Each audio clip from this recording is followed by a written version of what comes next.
Welcome back to my channel. और आज की कहानी काफ़ी लेंदी है बट मैं उसे शॉर्ट में ही करके सुनाऊंगी कि एक गांव में एक बहुत ही ज़्यादा प्रसिद्ध ज्योतिषी रहते थे जिनको अपनी शिक्षा पर इतना ज़्यादा गुमान था कि मतलब वो ये सोचते थे कि मैं अपनी विद्या से किसी का भी भाग्य बदल सकता हूँ। तो उन्होंने एक दिन सोचा कि बस वो इसी मौके में रहते थे, कब कोई उन्हें ऐसा मतलब इंसान मिले जिसका वो भाग्य बदल दे। तो एक बार की बात है, वो सुबह सुबह निकले हुए थे भ्रमण पे, तो उन्हें एक गरीब इंसान दिखा, काफी गरीबी था और वो अपनी लाइफ में काफी डिस्टर्ब था वो आदमी। उसका नाम था अरुण। अब वो उसको मिले तो उन्होंने बोला कि जल्दी सुनाऊंगी शॉर्ट में कि मैं तुम्हारा भाग्य बदल सकता हूँ। उसने बोला मेरा क्या भाग्य बदलोगे, मेरा तो सब कुछ ही उजड़ा हुआ है, मेरे पास कोई काम नहीं है, मैं घर वाले भी मेरे से बहुत ज्यादा परेशान है, मैं क्या करूं। तो उसने बोला मैं तुम्हारा भाग्य बदल सकता हूँ लेकिन उसके लिए तुम्हें थोड़ा कष्ट होगा। तो उसने थोड़ा सा सोच विचार करके डिसाइड किया कि हाँ ठीक है, जैसा भी आप कहो मेरे को मंजूर है, आप बताएं मेरा भाग्य कैसे बदलेगा।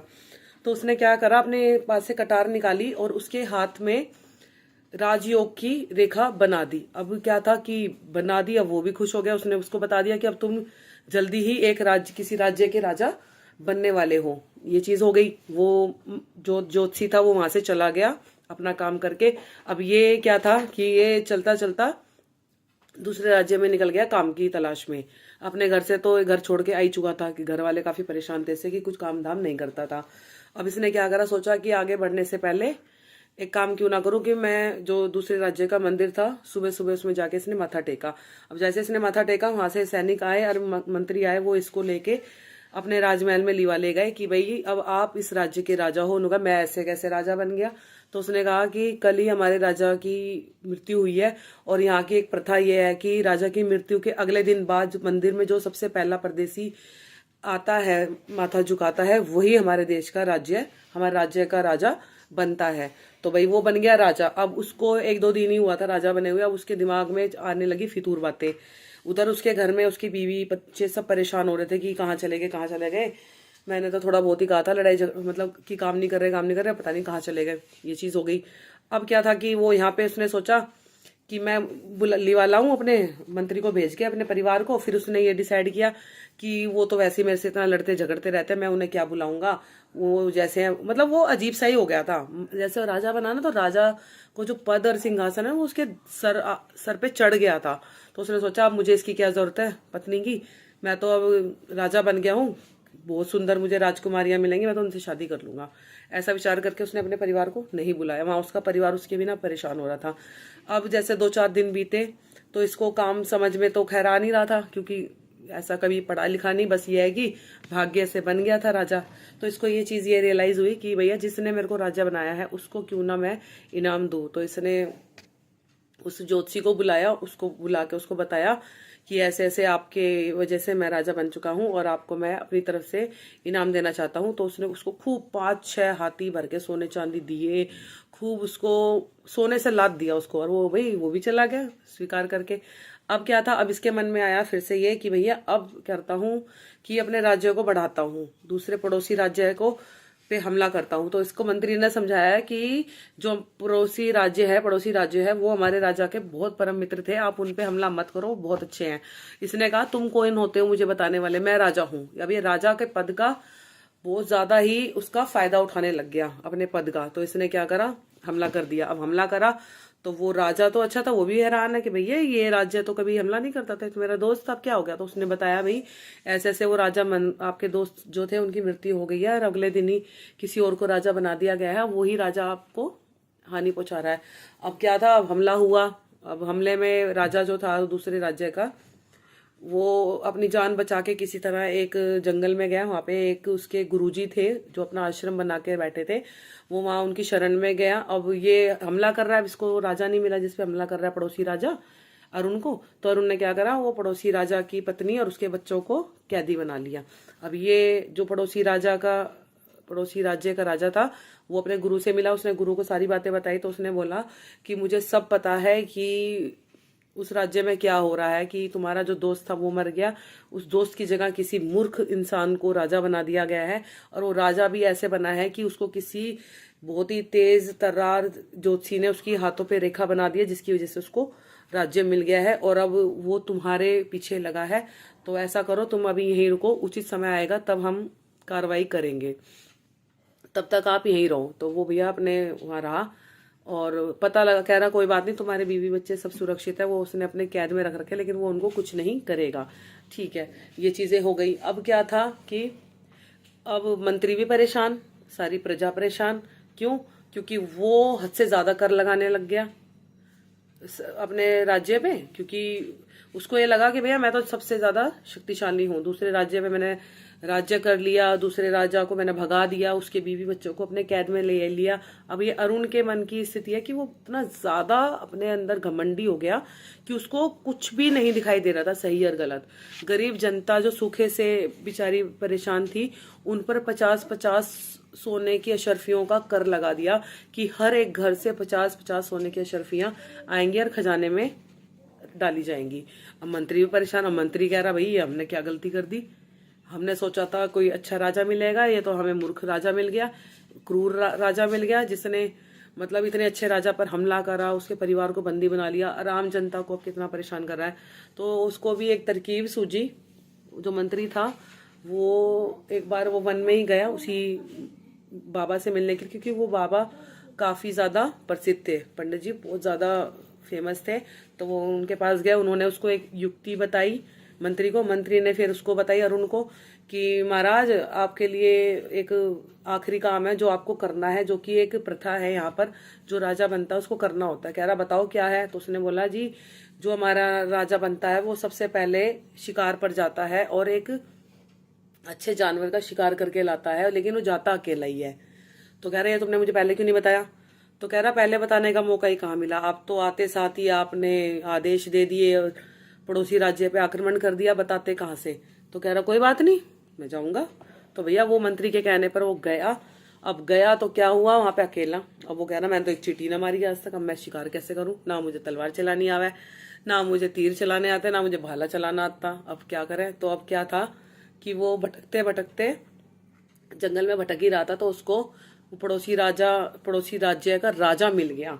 वो भेष बदला हुआ था, उसने अपने आप को एक पंडित के रूप में परिवर्तित किया हुआ था, तो पंडित का साधु बाबा का भेष ले रखा था। अब वो उसको मिला, वो उससे बातचीत करने लग गया। अब उसने उसको ये चीज का विश्वास दिला दिया कि मैं एक सिद्ध पुरुष हूँ। और उसने उससे पूछा कि आप कौन हो? तो अरुण ने झूठ बोल दिया कि मैं दौलतपुर के जो राजा है उनका प्रधानमंत्री हूँ। अब वो जानता था कि ये प्रधानमंत्री नहीं है, खुद ही राजा है। तो उसने बोला कि मैं जब से सृष्टि का निर्माण हुआ है मैं तब से ही यहीं भटक रहा हूँ। तो कह रहा आप अभी तक कैसे जीवित है? तो कह रहा फिर उसने मतलब बताया कि तुमने मुझसे झूठ बोला, मैं तुम्हारे बारे में सब जानता हूँ, कैसे तुम राजा बने और कैसे तुमने दूसरे राज्य के राजा पर हमला करा, और मुझे ये भी पता है तुमने उसके बीवी बच्चों को कैद कर रखा है, और तुम कोई प्रधान नहीं हो, तुम स्वयं उस दौलतपुर राज्य के राजा हो। अब वो मान गया कि हाँ भाई ये तो सही है, क्योंकि उसको सब कुछ बता दिया था बाबा ने, तो वही चीज उसने उसको बता दिया। उसकी नजरों में वो सही हो गया, क्योंकि बहमी बहुत था, जल्दी बातों में आ जाता था, तो ये चीज उसकी थी। तो उसने बोला कि यूं तो उसने बात कर ली थी पंडित, उसने जो पड़ोसी राज्य का राजा है उसने बाबा से बोल दिया था कि बाबा जब वो जंगल में आएगा मैं उसको तभी मार दूंगा। तो बाबा ने बोला बेटा क्यों तुम अपने सर पे किसी का खून, किसी की हत्या का वो आरोप लेते हो? हम ऐसी तरकीब लगाएंगे कि रस्सी भी, वो सांप भी मर जाए, लाठी भी ना टूटे। तो उन्होंने यही तरकीब लगाई। इसी वजह से वो उससे मिला, अरुण से, और बदला लेना चाहता था, तो मिला, बड़े प्यार से उसका विश्वास जीता। फिर उसने बोला कि मैं तुम्हारा भविष्य बता सकता हूँ कि तुम्हारा साम्राज्य चारों दिशाओं में फैलेगा, तुम देश के सबसे बड़े राजा बनोगे। उसको चढ़ा दिया और ऊपर। तो कह रहा वो कैसे? तो उसने बोला आप ऐसा करना कि आपके राज्य में जितने भी ब्राह्मण हैं उनको आप भोजन कराना, और उनके आशीर्वाद से आप बहुत ज्यादा मतलब आगे तरक्की करोगे। तो उसने बोला ऐसा करिए ना, आप भी चलिए। तो कहता मैं चलता तो सही, लेकिन मेरे पास काम बहुत है। तो उसने बोला कोई बात नहीं, अब आपसे मेरी मित्रता हो गई है, तो अगर आप नहीं आएंगे तो मुझे अच्छा नहीं लगेगा। तो उसने बोला ठीक है, 3 दिन बाद आप इसका आयोजन करवाना भोज का, मैं मतलब खुद उस चीज को बनवाऊंगा, जो पंडितों के लिए खाना वांगना होगा मैं खुद वो देखूंगा, देख रेख करूंगा। ऐसा कह के वो अपने घर आ गया अरुण। और जो राजा था पड़ोसी राज्य का राजा था, वो अपने बाबा के पास आया। उसने बाबा को सारी बात बताई कि बाबा जी जैसा आपने कहा था मैंने वैसा कर दिया है, अब 3 दिन बाद मुझे जाना है। तो बाबा ने बोला ठीक है ऐसा करो, मैं तुम्हें एक जड़ी बूटियों से बना हुआ एक अमृत दूंगा, वो तुम उसकी सीधे हाथ की हथेलियों पर लगा देना, जिस पर उसकी वो राजयोग की नकली रेखा बनी हुई है, क्योंकि कतार से बनाई थी। तो ये चीज़ हो गई। अब 3 दिन बाद आया टाइम, तो उसने सारे पूरे अपने राज्य में जितने भी बड़े पंडित थे, ब्राह्मण थे, उनको सबको भोजन पे बुलाया।